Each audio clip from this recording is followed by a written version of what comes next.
everyone, it's Carl with Eric with Tabletop Tango, and today we're together to talk about something that was very exciting. Everybody was really excited when it came out. Yes. And that's the new superpower companion for SWADE. I'll say right away, it's currently 1.4, version 1.4, which is supposedly the final. The final version. If anything changes, keep in mind this video was for 1.4. Yes. So a lot of really cool changes. I think the goal for tonight would be for primarily Eric, because I'm gonna, I didn't really read it because too much other stuff going on. So our resident expert on Superpowers Companion will talk about what's changed. We're not going to do a deep dive review of the document. It's really what's changed. So if you haven't read the original Superpower Companion, you'll learn something, but you won't understand all the nuances of what it means to be a superhero or a 4-panel in Savage Worlds. Exactly. Yeah. This will be. We'll probably do another video where we kind of deep dive the actual document and maybe go into some of the other stuff. But this is purely for the main changes. I'm not going to give too many opinions. I'll give a little bit. Some parts I'll spend some more time on. Some I'll just skip through pretty quickly because there's a lot to go over. But yeah, SPC, the superhero one, is definitely, I think, the biggest companion for Savage Worlds. It kind of still does superheroes the best to me, so this was the one I was most excited for as well. Oh, very cool. Very cool. All right, so without further ado, let's jump right into it. Eric, I'm going to turn it over to you. The first thing is let's talk creation. Let's talk about. I was going to say, let's talk about character creation. That's the sort of the beginning, the bread and butter. So take her away. Well, the first big thing, that's one of the biggest changes in the book, and that we kind of knew was coming because we did our little superhero-ish type setting before this that we kind of threw together in a week and a half. So before, a lot of miscellaneous powers used attributes to activate, like spirit and strength, when they didn't use like fighting or shooting, basically, most of the time. Now there's just one skill, it's focus, and it's the same skill as the gifted focus. They actually have a little addendum about if you have gifted, they're the same thing, which I don't really know when you'd ever have gifted and superhero powers, because gifted is pretty much the non-S superpower companion superhero-ish type thing. So that's a little weird to me, but they replaced it all with focus. This one is, we'll talk a little bit about this because this is a big change. This is different. This is different than what we did when we were trying to, for the Gods Awaken, we picked skills that were sort of appropriate to the power. But this to the power, and that's, I think you could still do that, certainly. I mean, I get why they did this. Like, you couldn't, writing a setting book, you wouldn't ever do that because it kind of relies a little too much on the GM and the player working that out. It's a little too unstructured, I think, right? That wouldn't really work for, like, a book. So I do get why they did this instead of just saying, work with your GM to see what skill works. So this definitely makes sense. I haven't really played with this new book yet. I've run a couple like test characters, so it's hard for me to give too much of an opinion on if this is broken or if this doesn't really work because I just haven't tested it. The only things that I'm a little worried about with this is that it's all, this puts spirit, one skill kind of can activate a ton of powers, and they changed a lot with the powers too, that it's used to activate just a ton of different powers, and if you took certain modifications, it would use to activate it. So it puts a lot of onus on this one skill, and then spirit being high. And then so I was like, oh, they must have capped. We'll talk about this a little bit later in the end when we get to powers, but the super skill power, which generally, one of the kind of issues with SPC 2 and 1 is that you could really just like max out a specific skill. And so, if your main thing was fighting or something, you just have like a huge bonus. You can still do that. So you can have focus and have it be like a D12 plus 5, D12 plus 6 or something if you wanted to. And we'll talk about that more in the power section. But that's the biggest, one of the biggest changes in the book is that it's focus. Now they don't, it's not necessarily like opposed skills with a lot of these powers. It'll be like you use focus to activate, and then it will call out an attribute. So it's not just like spirit is used to resist all these powers. You know what I mean? For normal kind of how SWADE changed it with skills versus the linked attribute. So you might use focus, and then it might be a vigor or a spirit test. So the powers will call out different attributes based on the kind of power, but it is all focus. And yeah, that's the main the main thing with there. Another quick thing is Sidekick has now been moved from powers. It's now an edge. And I know this. I'm kind of calling out some of the big changes that were kind of issues with Superpower Companion. So remember, Sidekick was a power before it was a 5 power. It was a 5 power point power. It was always kind of like, is this too powerful or not? So now it's an edge, and the max power point, it's a veteran edge, and the max power point of the Sidekick is actually equal to the power limit. So it is actually a little bit on the weaker side. So I do think this is more in line. This is much better now than it was. I like how they did this, actually. Okay. Just quickly, your GM take on this. Would you allow this? Because you didn't allow it before, but now would you allow it, you think? Oh, sure. Yeah. I was definitely not pro Sidekick in the past, but this seems to make a lot more sense. As you described it. This power limit, the power limit of the campaign. So real quick, if people remember that when you start a superhero campaign, you generally have a kind of a... It was before it was like street level or 4 color. Now they give it ranks. We'll talk about that right next, actually.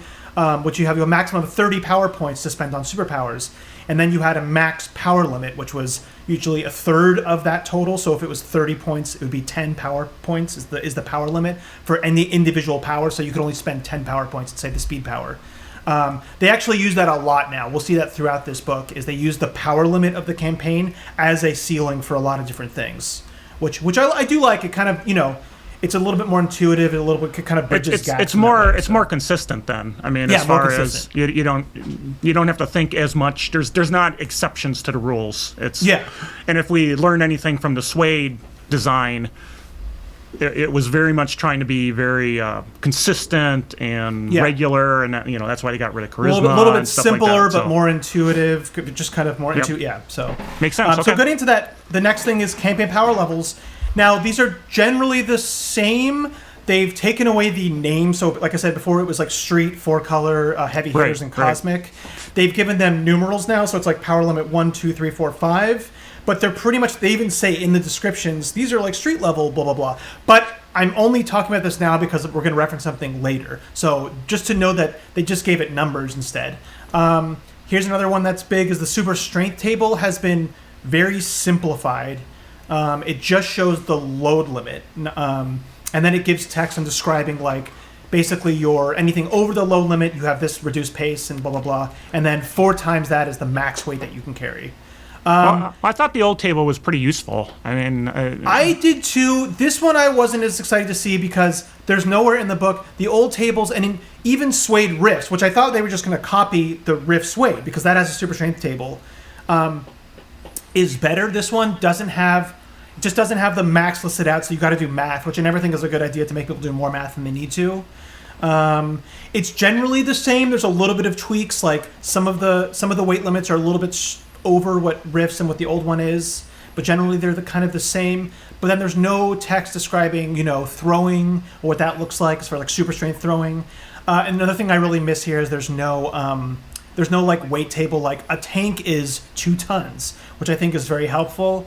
So for me, I would probably still use the Savage Riffs, the SWADE Riffs version.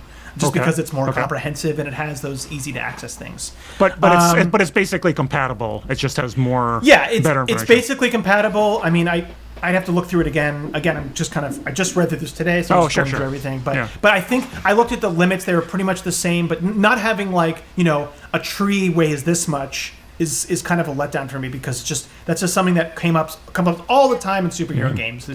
Is okay, I pick up this thing. Well, how much does it weigh? So that's a little bit missing there. I do like that it's simplified, but it's maybe too much. Moving right along. All right, now, again, I'm not getting into every specific thing here, so we're going to talk about gear now. Okay. So we're switching. Is some different gear. That's the major character creation stuff. Now we're going to move on to gear. Okay. Most of the hindrances are the same. Most of the edges are generally the same. Again, we're not getting the minutia of everything. I call that Sidekick just because it was a big one. But moving into gear, there is some new gear. They've added some new vehicles. Everything is obviously SWADified. I do want to point out a couple things that are different. So first one is shields, which is actually a new rule for shields, period, which it's kind of interesting. Like you could use these rules in normal Savage Worlds or other one. Basically now the only half of enemies, if you ever take more than one hit in a turn, your shield counts toward them, unless you're like kind of flanked by allies or you're against a wall, basically. I don't know. I don't know if that was needed. I mean, I get shields can be very strong, but I think how we played it with facing it works. But I guess if you don't want to deal with facing, this is a more elegant solution. So it's kind of up to you. You could still just do facing. But I mean, I guess if you're doing a lot of theater of the mind, you don't have that opportunity to worry about spacing, right? So that is a really good point. So this is a good rule that they added in because of that, or if you just don't want to deal with facing, but you could go either way. I wanted to shout out this is another new gear completely, capes. They've added rules for capes, which I liked. Well, we all know you're not supposed to use capes. Have we not learned anything from the movie now, Incredibles? That's really funny, Carl, that you bring that up, because there's a rule about grabbing capes, that if you wear a cape, you can actually be grabbed easier, which I thought was pretty funny. But they did add capes in there, which I greatly appreciate, because, you know, it depends on this kind of superhero game you're playing, where you might play with capes or not. They did add in capes. Short capes don't really do anything, but they did add in long capes that either give a +1 to persuasion or intimidation. You choose kind of on the design. And then they actually can be modified, either adding armor, gliding, fireproofing, or obscurement. So I think this is a very cool addition. This was definitely needed. And the final thing with gear we're talking about, it's not really gear, but it was in gear in both of the books, is headquarters, HQ or bases. This has been completely overhauled. Okay. In the old game, I don't know if you remember this. I mean, I showed it to you before when we were doing Cyberpunk, but it was based on basically like you got a certain amount of points based on how many advancements the whole team had combined, and then you use those points to kind of like, there was like a whole graph on like the size of the base, the location, and different locations at different points and mods. Now it's very narrative. Kind of, they give this, there's like a positive thing that you guys decide as a group. There's a negative thing that you decide on a group. There's the location. All of this is very narrative. It's not really based on how many advancements you have at all. After those things, then there is kind of something based where there's the list of upgrades, and every time you get an advance, the team gets an advance.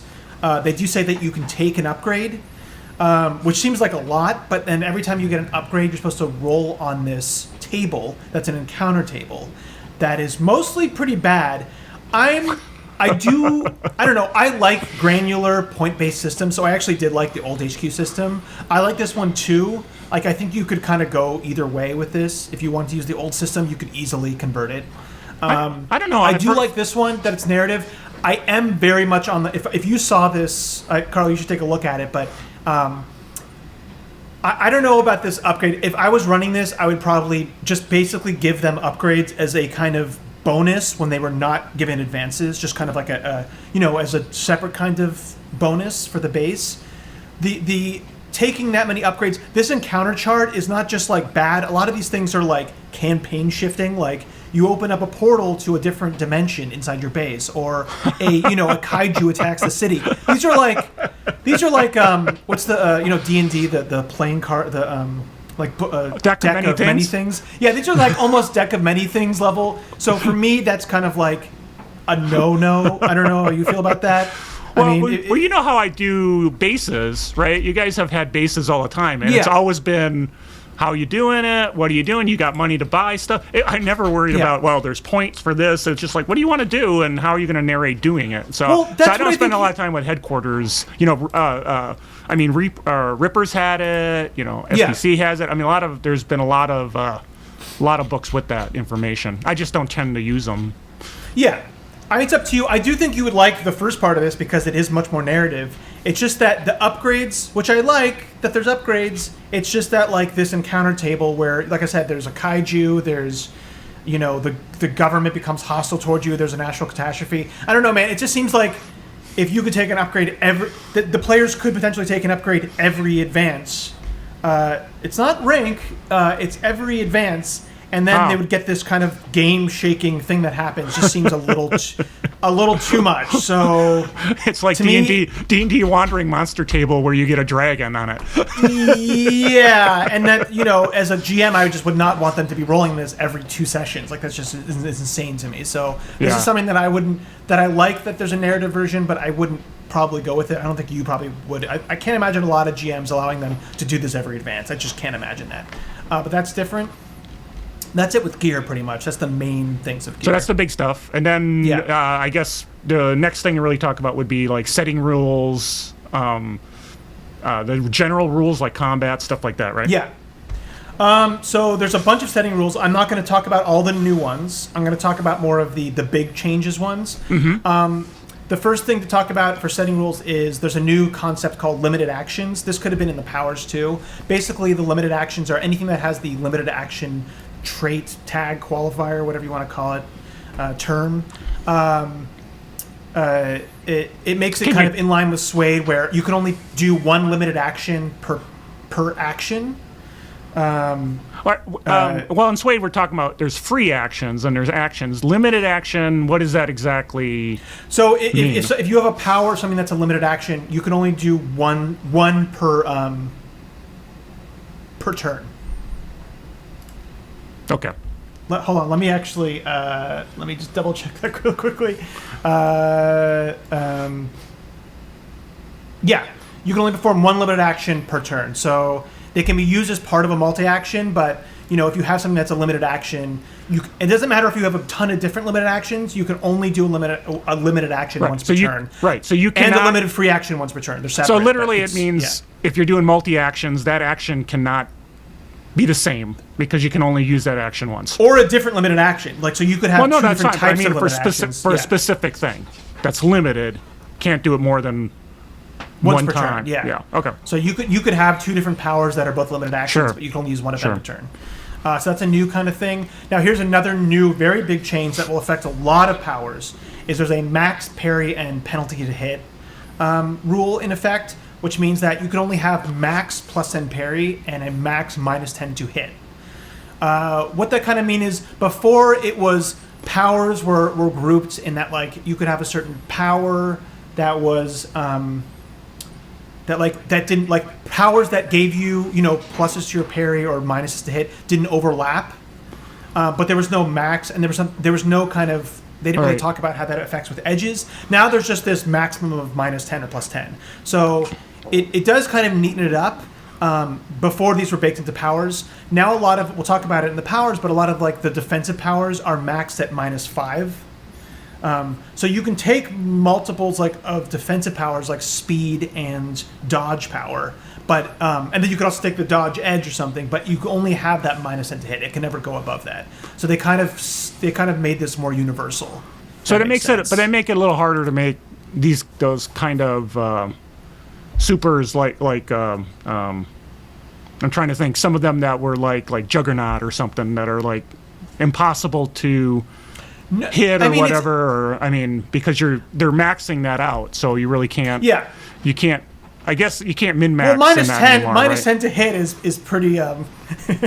Well, but it's supers, right? It's on the other side. If there's no upper bounds to attacking bonuses, right? I mean, so I don't know. Yeah, so I think this was less done to constrain. I think it was more done just to make it simpler across the board, because even even if you use, like, a lot of PowerPoints and that, you really couldn't get more than this anyway. I mean, -10 to hit is insane, For sure, it's a high level. It just makes it simpler to, like, they don't have to talk about certain edges combining or powers combining. Like, this is just. So it's just a -10. It's probably all academic anyway, right? In that regards, because, like you said, -10 is a pretty big deal already. It's pretty big there, yeah. Combined attacks. Now we're getting into, like, what they call comic book combat. Again, I'm not going to go into everything, but combined attacks were very, not complicated, but were kind of this whole other system where you had to narrate stuff in the gym. Now it's just a support roll. And it's a support roll that you either decide beforehand if it's for the attack roll or the damage roll. Now, the only thing here... Now, I did pick up... Like I said, I didn't go through this with a fine-tooth comb, but even before this, I picked up a lot of stuff that didn't... Some rules that were kind of written that didn't make sense. There was a little bit of, I think, typos, so I don't know if this is going to be the final version, honestly. But like here, support rolls normally have a max of 4, right? Right.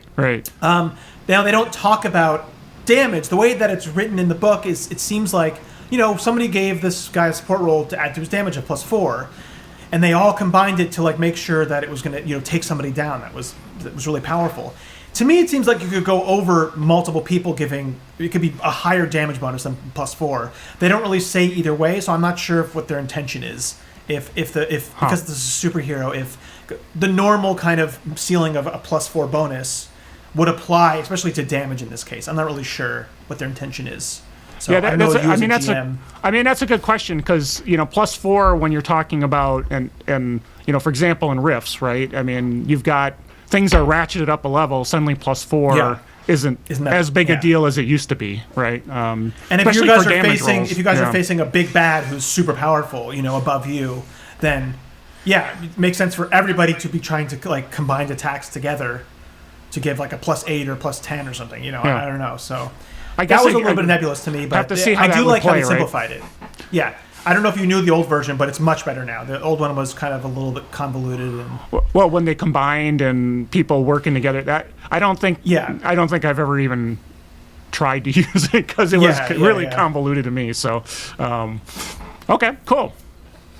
Okay, so power stunts now are definitely different. They're basically more expanded. They didn't change it completely, but what I mean by that is before power stunts where you spent a Benny, you described the power that you had and how are you using it differently that it could recreate another power. So if you had super strength, like before I was in a game where I had super strength and I wanted to use the burrow power, I was like, I spent a Benny and I was like, I'm using my super strength just to dig through the ground, and that was like, great, you have that power now. And then before, the maximum version I could use for burrowing was how many points were invested in super strength.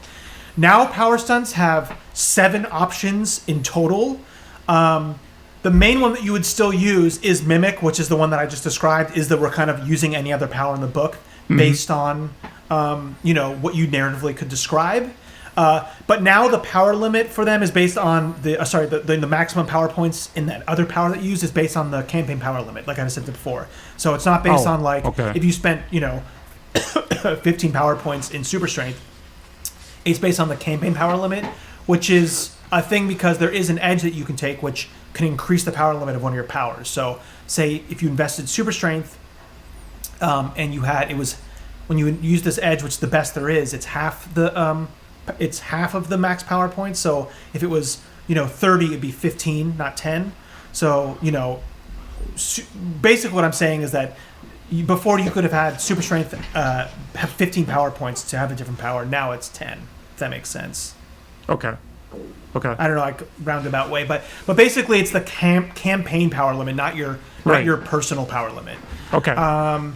Now the other options, I'll just go through them quickly. I'm not going to even really describe them that much, but there's aimed knockback, all-out attack, change power type that allows you to just kind of change the trapping, interrupt, which allows you to go and hold, but there's some drawbacks, mimic, which we talked about, overawe is a kind of a way to test people in a burst template, kind of using your powers in a marvelous way.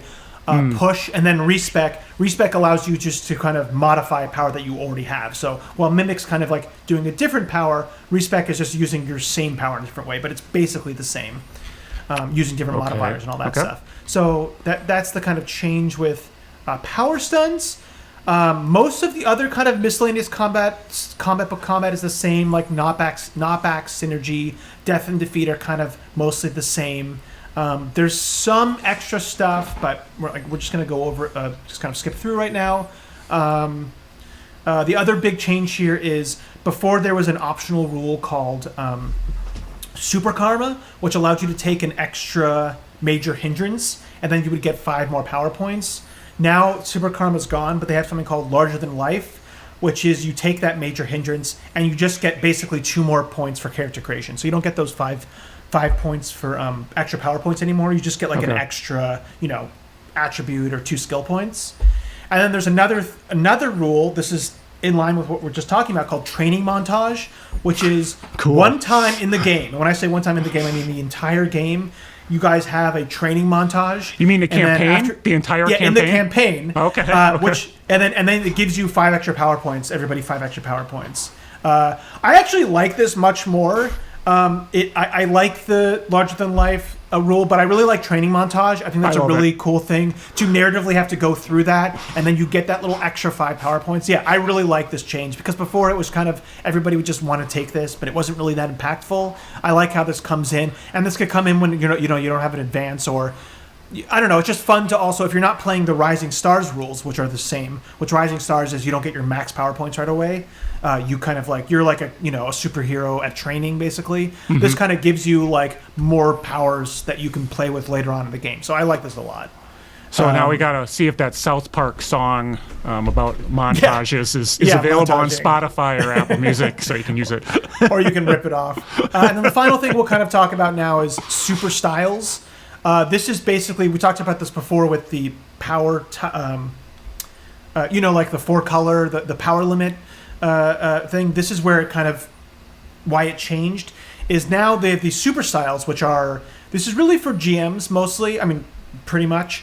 These are kind of like basically resources for trope settings. So you have things like if you want to play like a 4-color game, and then they talk about what that means, and then they give you, this is the power levels that this should play. So like 3 and 4, they usually give 2 power levels, and then they actually give setting rules for all of these, like from SPC, from the Superpower Companion, and from SWADE. So this is kind of like because superheroes now, especially now, I mean, they always have been, but now they're such in the forefront of our media consciousness, with all the TV shows and movies, right. That there's so many different types of superhero games. Is this like a Silver Age classic type of game? Is this a, violent, and they actually have a violent one, the Boys, type of game. So they give you a lot of different types now in fantasy, which I think this is really cool. So I do like how they did this is kind of as a resource for GMs to... That's pretty cool. Yeah, that's nice. What setting rules to use, and then what kind of power limit you could play with. Definitely simplifies some things if you're trying to figure all that out for yourself. Nice. Yeah. Cool. Helps you make that. All right, so now cool. I'm rubbing my hands because I think we're getting closer to powers, right? We're... All right. Yeah, powers. So first thing with powers is activation. They've definitely made the rules a little bit more precise, a little more elegant. I mean, before it was a little bit... some of the stuff in the SPC was always a little bit kind of hard, and people would argue about it. So things are a little bit tighter now as far as the rules, as far as they've given stuff with like line of sight. They talk about AoE range, like, does AoE range start from the middle or the side? Okay. Stuff like that. So they've definitely given more about all those rules.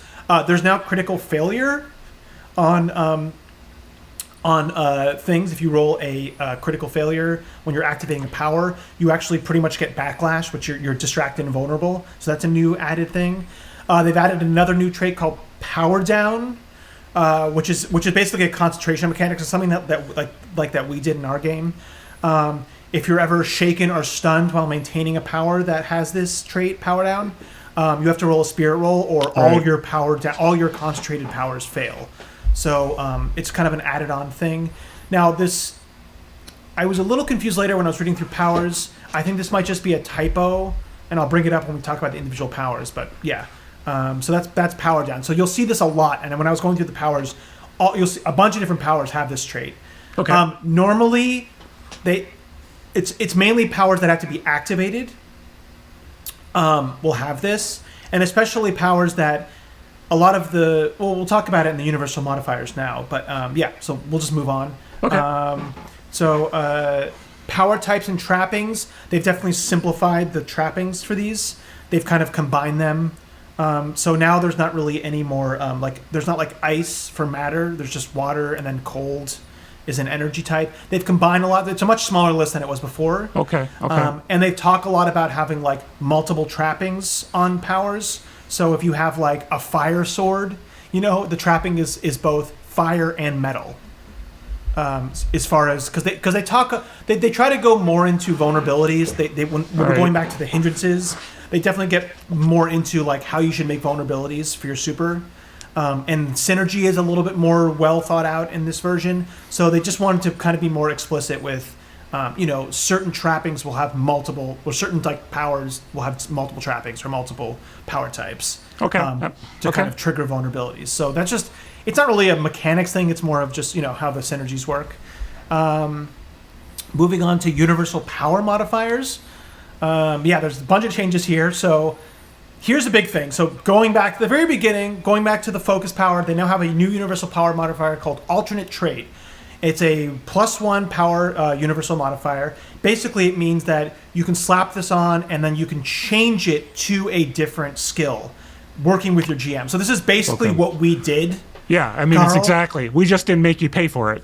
We didn't make you pay for it. So now you have to pay for it. So this does make sense more. I mean, it definitely... Again, I was a little bit worried before about putting everything on focus, kind of forcing people on focus or making it stronger.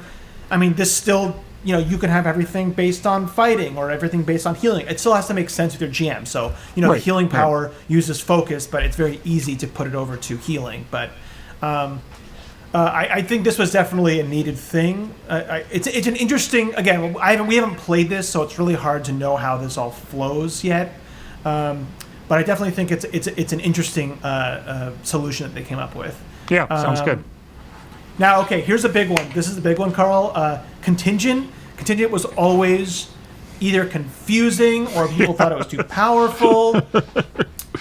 Again, now I haven't played this, so it's hard to totally give my opinion on this, but they did change this. Not as much as they thought they would. I'm just going to be honest. I thought Contingent was going to be one they really worked on. But here's the big changes. So a Contingent, it's called Contingent/Linked now. Okay. Which I don't know. It's weird that they gave two names. Before Contingent was just, there was a Contingent that was a -1 and Contingent was -2. Now Contingent Linked is a 0 + 2. So if a power is contingent, it's only a 0 modifier. It's free. Before it was like you saved power points. Anytime I say -1. Because that's why people would do these crazy stretched contingents so they could get those points, right? That was kind of... Yeah, you can get the points. Yeah. It also saved so it still saves you the multi-action. So the difference between these is contingent is a 0 point, but you can only use the contingent power with the primary power, similar to how it was before. Linked, which is a +2 power modifier, so you're spending more power points.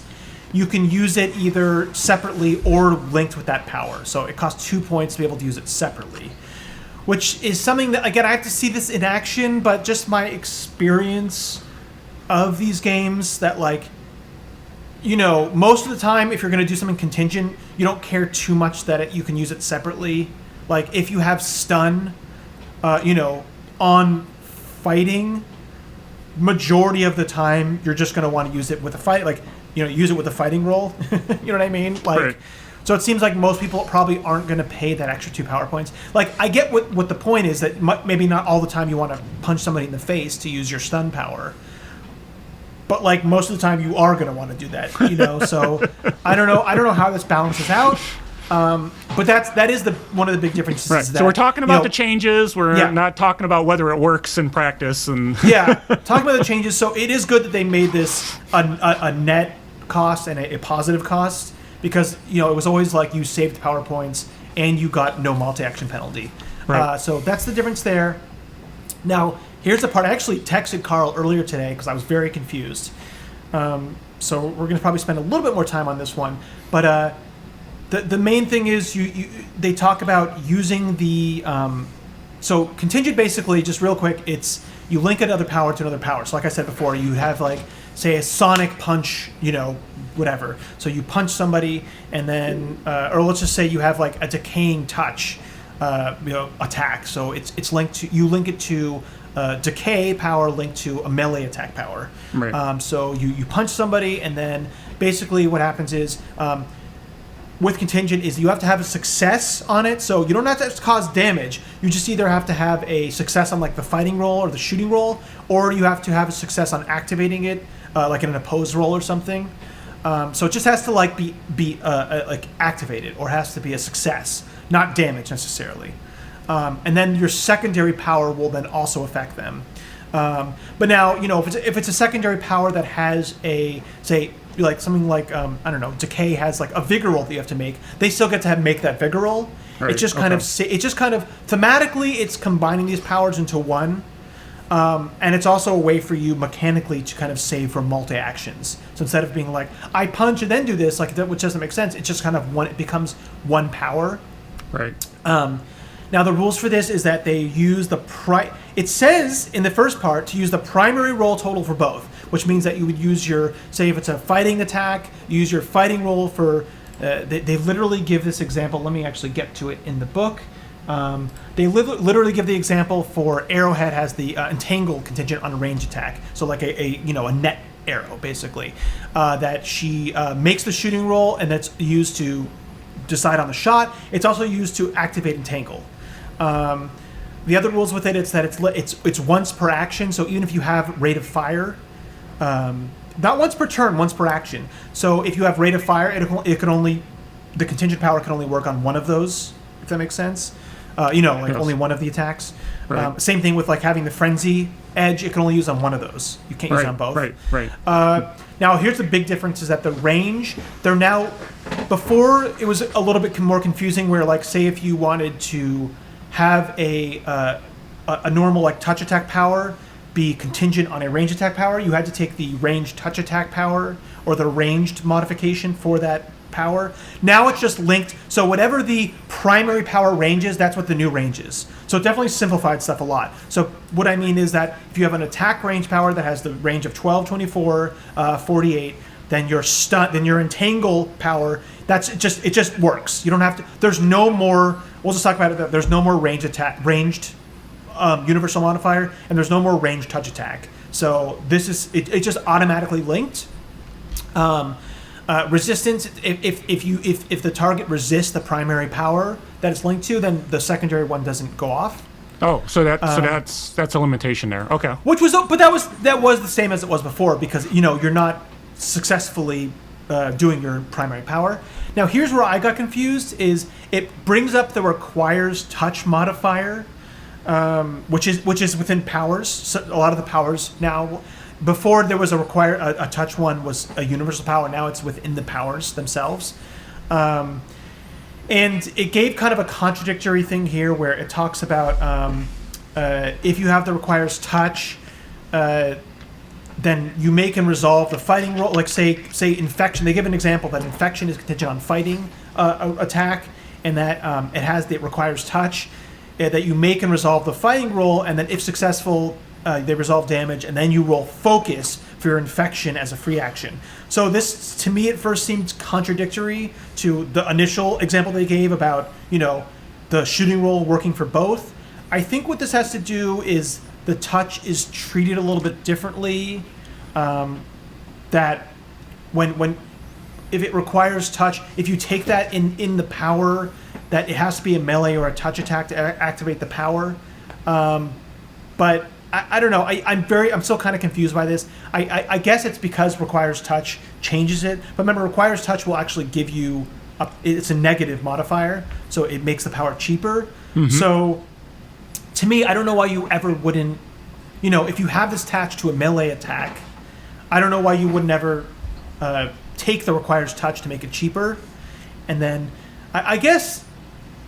Is that it? If you don't have focus very strongly, then you wouldn't do it that way. Because, if you have, say, infection contingent on melee attack, then it would just use the fighting roll for both. Unless you took requires touch, then it would be a separate roll. So I'm not sure what, maybe somebody in the comments can describe this more. I just came through this today, so I'm a little bit confused by this. But there is a little bit of nuance there that's different. Okay. Sorry, we spent a lot of time on that one, but that contingent was always a big kind of thing with people. Forceful is a new mod for the new knockback rules. Heavy weapon is now a universal modifier. Before it was in powers, now it's a universal modifier. Range was actually baked into powers before, now it's a universal modifier. It's 2 and 4, which is much more expensive. When I think about the old powers, so 2 will double the range of whatever power it is, and 4 will quad it basically.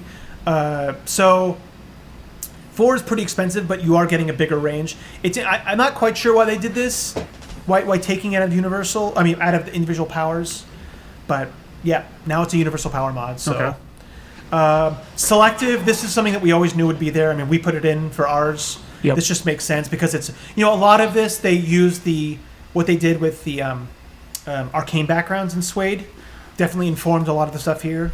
As I would expect, for sure. Yeah. So selective is a new universal modifier. Special. This is a weird one to me. It's basically like hey, whatever, anything you can think of. There's this, and that's pretty much all they gave you. There's still the limit modifier, which was already pretty open-ended to me.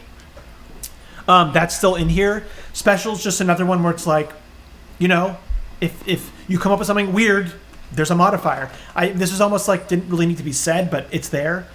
This is the work with your game master. Yeah. Okay. Which limitation also is, by the way, because limitation's also kind of a one that could be, you know. So it's pretty much anything that doesn't go through limitation. And they give some examples, but it's work with your GM. Yeah. Okay. Here's another big one. Besides contingent, I think switchable was the old one that was kind of the most debated. Switchable before was one that allowed you to have different power sets. Now they've basically changed. There's a switchable now is very different. It's a +1. Usually, before it was a 2. Now it's a +1 power modifier. It basically enables you to have different variations of a single power. So, switchable.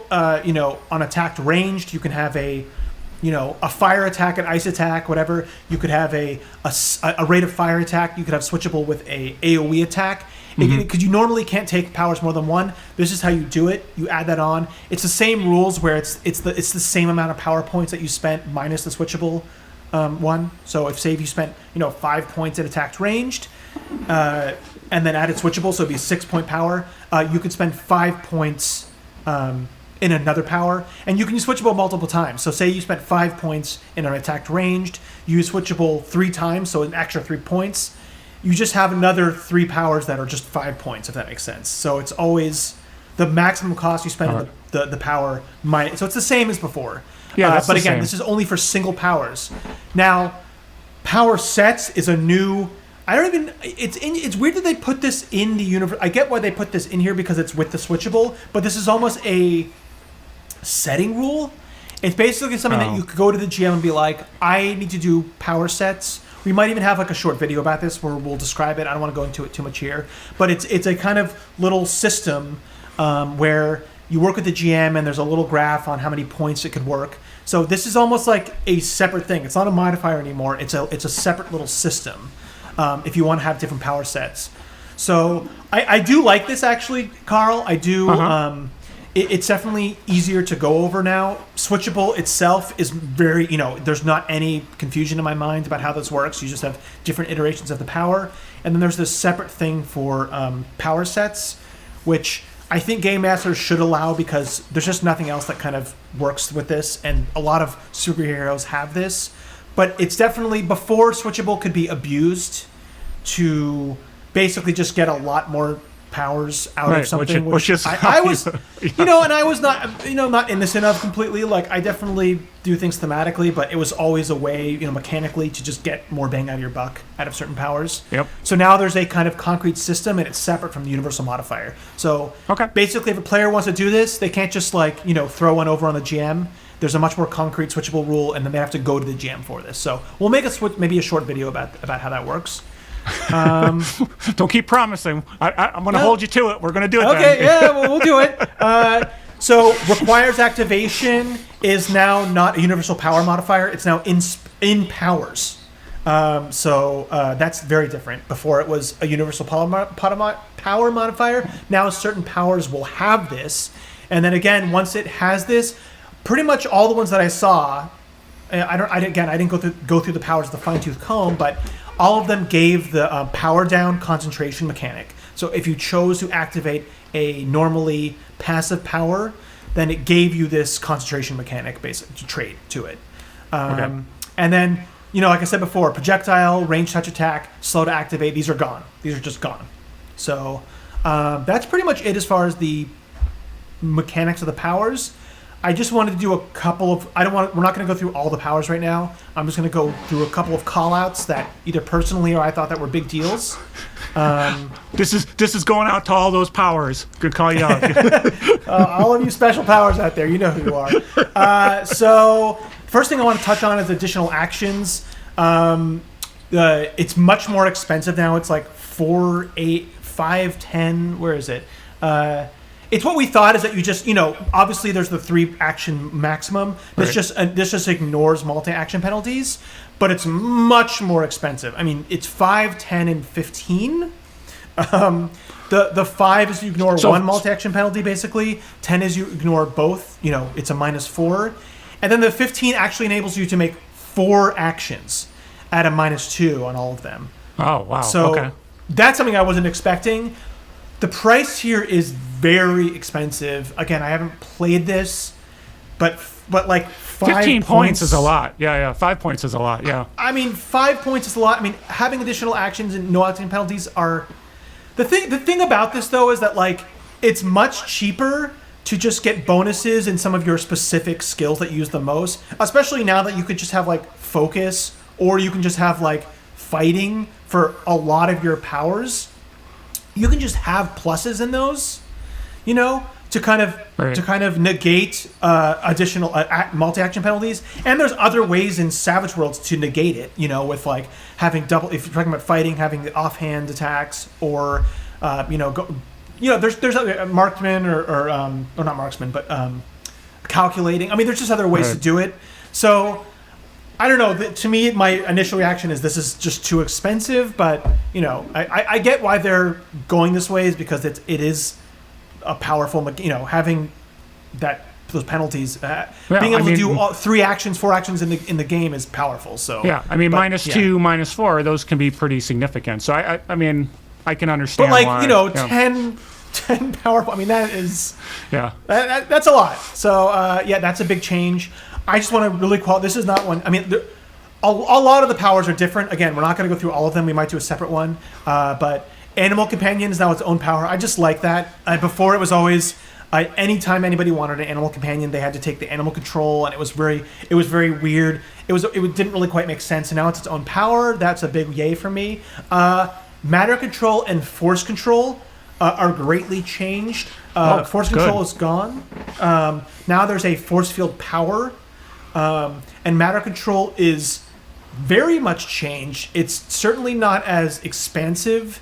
It's kind of like in an AoE. There's no more constructs that you can control with them. So again, I haven't played it, but it's very different. But it functions much more like energy control. So they've definitely condensed a lot of stuff. And it feels very different from, before they were always kind of the same, those 2 powers. Now they've kind of parsed them out into things. And they talk about using force control, using a force field as like barriers, basically, if you wanted more powerful barriers. So that's very different. Here's one thing I noticed that I think this is the typo, is that force control has it listed as a power down power, but it's passive, and then it has the requires activation modifier that also says it adds power down. So I'm pretty sure that's a typo, because there's nowhere in the book that describes, if the power down works with that, like they don't talk about how you reactivate it. Before it's like it powers down, you have to spend an action to it makes sense if it's an action, but if it's a passive power, it doesn't make sense. So I'm pretty sure this is a typo. If anybody from Savage Worlds is watching this, probably not, but that's a typo. I know you said V4 was your final version, but that one is definitely a typo. I'm pretty sure. They've added a lot of all the AB powers, the arcane background powers that weren't before represented. They've pretty much added all of those. I'm talking about like boost, trait, reduced trait, blind, slow. They even added like object reading. Like a lot of that stuff wasn't in the original one, so they've added all of those. Now those all are represented. So again, I don't know why you'd ever have the gifted one and this, but whatever. So that's a big difference. Now here's a big one, is that the skill bonus. I thought that this would be different. It's not.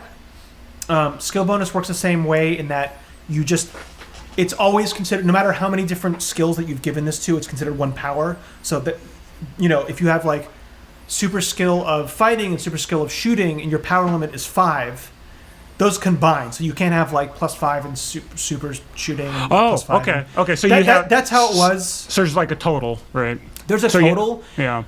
I thought this would be changed more just because of the way that they've added focus in, and especially that they've added in this, the mod that allows you to use any, because a big problem I mean, I don't know. I've been in so many different types of super games. Some games, the people thought that, it's too powerful to just stack everything and have a +5 in fighting, D12 plus 5. But then other games are like, it's superheroes, Savage Worlds, like balanced, whatever. It's Right. just got to run with it. But I am surprised that they also added in super skill, which gives either it's a +2 or a +4, and it gives a +1 or a +2. So you spend 2 power points for a +1 or 4 power points for a +2 in a skill. And, what I'm reading here is that those could stack. So I'm not sure, unless I'm reading super skill wrong. But super skill basically is the same, where it says, it buys or increases the skill and its maximum 1 die type per level. So to me, that's always like, 1 die type. So maybe that caps at D12 and increases the maximum level, but the maximum level is D12 plus 1, D12 plus 2, right? Right. So I'm quite not sure. So it seems, maybe I'm reading something wrong here, but being able to stack both super skill and skill, whatever it was called, Skill bonus. skill bonus, would give you just massive bonuses in focus or fighting or something. So, just wanted to touch on that change. Here's another one that I thought was a big change: is super science and super sorcery. Before it was the invent power and super sorcery. Now it's called super science and super sorcery. These were always the kind of catch-all powers. They are greatly changed. Now they're just 4 power points, and they're basically a better version of power stunts. And they don't talk about it, but it's specifically, remember I said now power stunts has 7 different things under it? Yeah. I think it's specifically the mimic power, not any of the other things that you can do. So what they do now is it basically allows you to use any power in the book, not just ones that you could narratively sell to the GM. So it's a little weird to me, because it's like, I feel like you could probably narratively sell most powers. I get why it was always these were always problem powers, Carl. Some people loved it, some people hated it. So I do understand why they did this. I'm not saying that I know a better way of doing this, but it just seems a little bit to me. Again, we weren't supposed to give our opinion too much, but I don't know. They do. It also increases the. Normally you get a active power for 1 round and a passive power for 3 rounds. It does increase it to 2 and to 5. So it does give you a little bit, actual mechanical bonus there. But generally these just let you. They're exactly the same. The exact power points. They allow you to do the same thing. You have to have a prerequisite of science of D10 to do super science, and an occult of D10 to do super sorcery. Okay. But they do have they have their own little modifiers that make it different, like backlash, overload, that have to do with the trapping. But yeah, so basically that's their big differences now, that it just basically allows you to not have to narratively, you just can use any power, using the power limit. So there's no more like, I spend 12 power points to get 6 powers. It's just this one, power stunt. So it's definitely less impactful, but I do think it's a good thing that they did, because it makes it, a little bit more straightforward. There's no confusion there. And then the final thing I just kind of want to touch on, again, we're not going through every power, is the defensive powers. Because this is always a big thing now, that they have a much smaller range. So something like dodge and parry are only a 1 to 5 power. Before they were like a 1 to 10, I'm pretty sure. I think so. Yeah. But again, remember, you have only you can have multiple things so you can have super speed and dodge. You just have that -10 to hit always. So I think that's why they kind of decreased that level. Uncanny reflexes is now just like what we did. What I did in our game. That's pretty much what they used it now. They took away uncanny reflexes is just no longer a -2 to hit. It used to be a -2 or a -4 to ranged or fighting. Now it just allows you to either get rid of the penalty for dodging, not dodging. When an AOE happens for evasion. What's it called? Thank you for evading. It gets rid of that penalty, and it allows you to evade on things that normally don't allow it with a -2. So pretty much what we did. Almost exactly what we did. Yeah, almost exactly what we did. Now I was surprised here that there wasn't, because that they didn't add mods in for being evadable or non-evadable. They didn't really touch on that besides this. I did think, unless I'm missing something, I did think they would add in stuff as far as like, you can make a power evadable or not evadable, or powers all start as evadable, but they didn't. Yeah, that would be interesting to have, like, universal modifiers for that would be interesting. Because I would think if you made it something evadable that wasn't, you'd get points back. So that'd have been an interesting modifier. You could still, yeah. I mean, on that note, like, I just thought they would do something.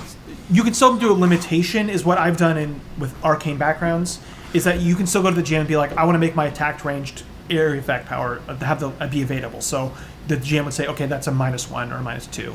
So they can still do that with the limitation power, basically. Sure. All right. But I just thought there'd be more kind of concrete things in there, but there isn't, except for the uncanny reflexes.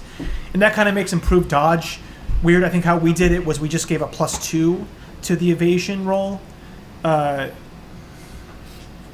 So you could still have improved dodge, Right.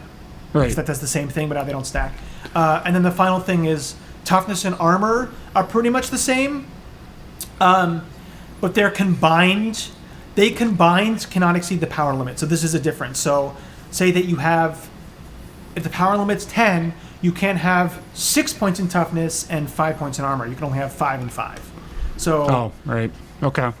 They're kind of treated like it's same thing with the super skill. They're kind of treated as the same thing, just to kind of keep people a little bit in range, I guess. But they're still pretty strong. So for sure.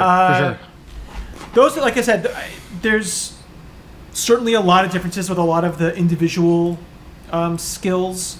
Those are just the main kind of ones I wanted to shout out. The final thing I guess I would shout out is that illusion, and this is the big one that always came up. Chameleon and illusion. In the illusion power, they do bring up a little bit. They definitely made the illusion power, the description and some of the mods, a little bit cleaner, which is a big thing. And they do talk about people disbelieving illusions, and they do. Thank God they bring up disguises using illusions. They do talk about it. They're like, it's never as good as disguise. You can do it, but anybody who concentrates can make a roll to disbelieve it. So I love that they put that in there, because pretty much every superhero game I was in that had illusion power, in our game that came up. Yeah, somebody tried to use it in that way, and it's like, well, you really need to have. You can't, because you have the disguise power. So I do like that they brought that up, because that was definitely needed. So that was my final thing. Just awesome. I mean, that was it, man. That was just the quick run through of all the big changes I saw. Do you have any questions or? No, I think we talked a little bit as we went along. I think when I really read the book, and get into it, then these things will start flowing. It's like, oh, okay, I get it. Especially since, in all honesty, when we rewrote some of the stuff, and by we I mean you, to get sort of to improve upon it for the game we were running, the Gods Awaken game that's just finished. I heavily relied on your knowledge of the superpower companion, because there were some of these, how contingencies work and how, shared and the switchable powers. A lot of that stuff just was like, you need to help the players figure that out. I'll just run the game, and, it's a little too much. And the players we had, they're good role players, but trying to, get through the SPC kind of powers and how all these things line together, they had a lot of trouble with that. It wasn't really clear. So it sounds this cleared up a lot of that stuff. I just saw something, and this goes back to what I was talking about before, so thank God I saw this. They do have it's separate from the super strength, which I don't know why they put it. It's called large improvised weapons, and it's a whole kind of table about, they give a much simpler weight class that has the minimum strength. And they talk about a couple of motorcycle to tank, and it talks about the damages, and then it gives you throwing ranges based on the weight classes. So so this is what we were talking about before, but I don't know why it's separate from the super strength table, and it's still not as comprehensive as far as like what everything weighs, but it does give you have the throwing range of if it's lower than your weight class. So if you have a super strength of D12 plus 9 and you're using something that's a D12 plus that would normally have a D12 plus 3 be the minimum strength, you could throw it 20 inches. So they do give some rules with that. It's just in a separate place. So sorry, that's just something I saw at the very end. There is that in there, but it's still not as comprehensive as far as the weights go for trees and everything. The weight classes are 0 to 4, so it's very general. Okay, not very granular. Okay, yeah. Well, cool. Hey, that is a really good, I think, walkthrough of kind of the fundamental changes. Some were pretty wow. They really dug deep and tried to clean some things up somewhere. There's not too much change there. So very cool. Last thoughts. Otherwise, we'll wrap it up, and then later we'll maybe do some deep dives on specific things. Yeah. No promises, because I remember in other videos we promised we'd do things, and we never did. So no promises. But